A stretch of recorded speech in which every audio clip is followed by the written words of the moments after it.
Hello everyone and welcome to the last video of this 2021 Noirvember challenge.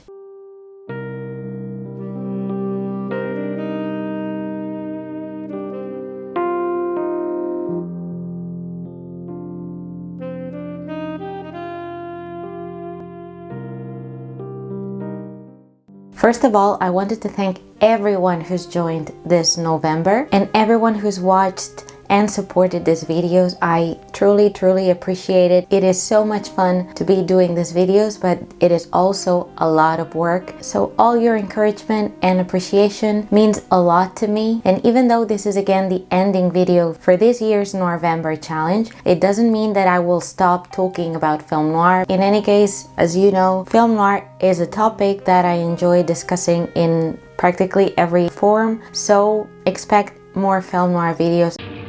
So I'm still listening. I think if there was a thread with the films that I chose to talk about this year is the fact that there were several actors that you wouldn't expect to see them in noir territory, such as Tyrone Power, Gene Simmons, Marilyn Monroe, and for today's video, it is the turn of actor John Payne. If you have only seen him in his musical comedies or a classic Christmas film such as Miracle on 34th Street, you're in for a surprise because in Kansas City Confidential, he is far from those parts. So that's the film we're going to discuss today, Kansas City Confidential, released in 1952 and directed by Phil Carlson. You're a three-time loser, Tony. Not yet, I ain't. What's waiting for you, Harris? The chair, the gas chamber, or just a rope? Nobody sees the others without a mask, even when we make the split. And I decide where and when that takes place. You want me to believe there was a duplicate truck? I wouldn't know. I wasn't there. Just because I got in a jam over a gambling bet doesn't make me a bank robber. We've got to turn him loose. The upstate police found a duplicate flyer struck half an hour ago. Thanks. For nothing. I want to know who framed me. Might be why Pete Harris beat it to Mexico. We didn't have nothing against you. We didn't even know you. Lucky me. Helen. For a minute, I thought you weren't glad to see me. Now you're going to turn right around and go home to those law books. Besides, I kind of like a young man who just checked in. His name is Pete Harris. I'll pinpoint it for you, chum. Pete Harris and me did a deuce together, Joliet. That makes you a phony. I want you to forget that fellow. He's out of bounds for you, Helen. What else have you got against him? Smart boy didn't hear you. What's the matter, pals? Ears stuffed? Another very happy coincidence in choosing Kansas City Confidential for this Noirvember challenge is the fact that it's the third film that I've discussed this year that features Colleen Gray. I mentioned her for the videos dedicated to Nightmare Alley and The Killing, so I feel that in this video I ought to pay her a little tribute for her contribution. Last year's Noirvember star was Robert Mitchum, so I think it is lovely that this year is someone like Colleen Gray, who might get a little bit overlooked, but this year is Colleen's moment. She stars in Kansas City Confidential, essentially another fantastic heist film, as Helen Foster. She is the daughter of the ex-cop's character played by Preston Foster, who coincidentally has the same surname in the film. Like in the previous films I have discussed in which she appears, Colleen Gray plays for the most part the romantic counterpart. She appears halfway through the film. In my opinion, there's no forgetting her once you've seen her, and her often endearing, beautiful presence is such a bonus and such a treat to see. Of all her parts that I've covered this year, my favorite has to be the one she plays precisely in Kansas City Confidential, because by being also the daughter of the character played by Preston Foster, who is the mastermind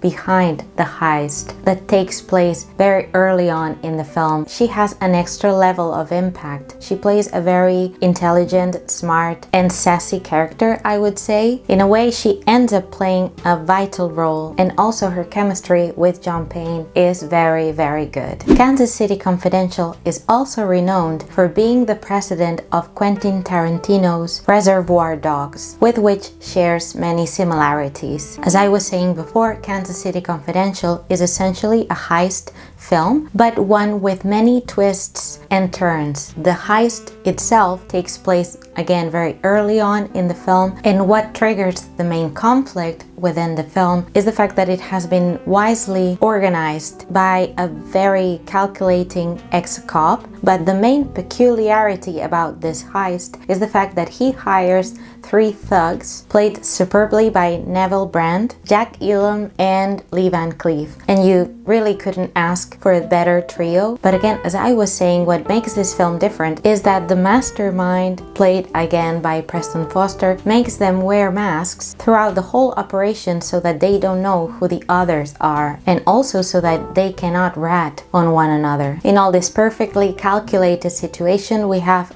the character played by John Payne, who is caught in the middle of the heist as he drives a similar truck like the one is used in the heist, and it is all again calculated so that he is a distraction for the police. Another catchy aspect of Kansas City Confidential is precisely its title, using the formula with the word confidential in its title, something that is really reminiscent of a more contemporary movie like LA Confidential, based upon a novel by James Ellroy, which I commented in a video that I published early this year. In the case of Kansas City Confidential, it turned out to be a quite auspicious formula for its producer Edward Small, who would use it in several subsequent movies, sort of like a series, using the word confidential after the name of a city, with movies like New York, Chicago, or Hong Kong Confidential, which they weren't as successful as this previous one. Edward Small was a very prolific producer who worked successfully for several studios, but who always aimed to produce his movies independently. He successfully collaborated with directors like Anthony Mann with his very fine noir efforts such as T-Man and Raw Deal, and also with Phil Carlson, with whom he started working in 1951 in an adventure film called Lorna Doone, and would go on to produce the next year a film like Scandal Sheet based on a Samuel Fuller novel, and also a film like Kansas City Confidential, starting again a very fruitful collaboration between the two, with also the participation of John Payne. Something that I almost forgot to mention about the title of Kansas City Confidential is that in fact little action takes place in Kansas City. For the most part, it happens in Mexico, where everyone meets for the very twisty and tense finale. Kansas City Confidential is essentially, and for the most part, a B-movie, but like most of the B-movies that we've discussed, it is inventive and full of happy surprises. This movie oozes with heavy atmosphere and hard-edged violence, something that characterized the work of Phil Carlson. He was also a filmmaker who mostly got to direct low-budget or lower-budget movies, but who got his way by being creative and extra resourceful. That is something that we can appreciate in a film again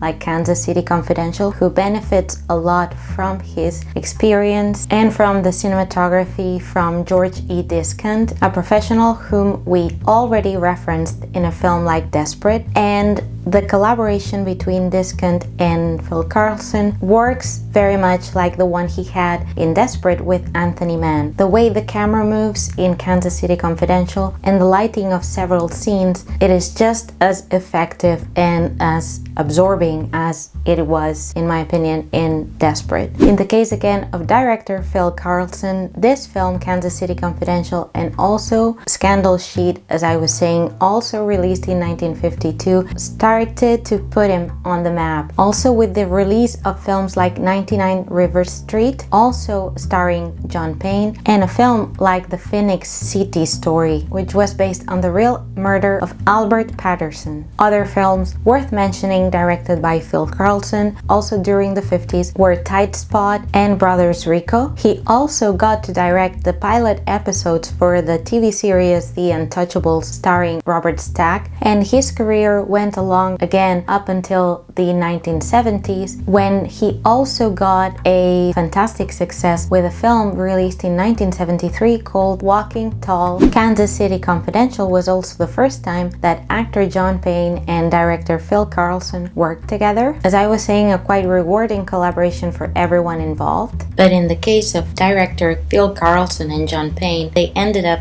developing also a very close relationship while working on this film. It was a creative collaboration, for they also got involved in the writing of the script for Kansas City Confidential, something that they would continue to do in the subsequent films they made together. The other two films they did together was 99 River Street, released the following year in 1953, and Hell's Island, released in 1955. These films provided Carlson with recognition within the industry as a filmmaker of skills and dimension. In the case of John Payne, he was at a stage of his career, much like Tyrone Power when we began this Noirvember challenge. He wanted very much to change his image on the screen and transition into different parts than the ones he had been most famous for, such as singing in musical comedies and again being the romantic lead. He was promoted as such in the studio 20th Century Fox. It was precisely after the war when he released a film like, again, Miracle on 34th Street in 1947, probably his most popular film, but truly the studio 20th Century Fox didn't quite know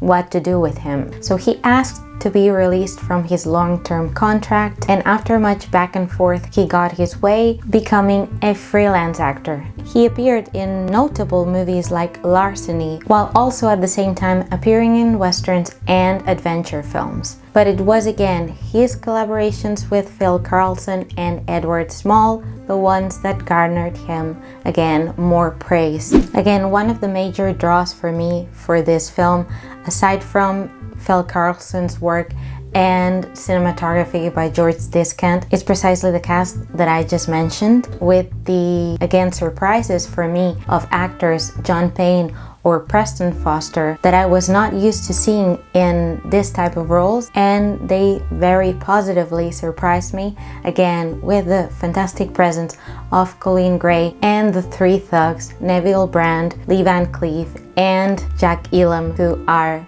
the meanest, scariest, yet fascinating actors who really were the best at this kind of roles. So, needless to say, if you haven't seen Kansas City Confidential, you are missing out. I highly recommend you to check it out. This film was a very happy discovery for me this year, and in my opinion, in a way, it closes the circle with the film that I started commenting on, Nightmare Alley, a terrific film. But as I was saying also at the beginning of this video, we'll continue discussing film noir in different ways here and there. Next month, I just wanted to let you know that I won't be obviously publishing as many videos as I did on November. I will be taking a little break, but there would be hopefully a couple of special videos that I'm working on, and that have to do again with thanking all of you for reaching over 500 subscribers here, which is insane and fantastic for me, and I'm so grateful. That's why I wanted to do a special video on that, and also another surprise that hopefully you will enjoy as well. So thank you so much again for joining me throughout Noirvember, and as always, take care, stay safe, and see you all in my next video. Bye!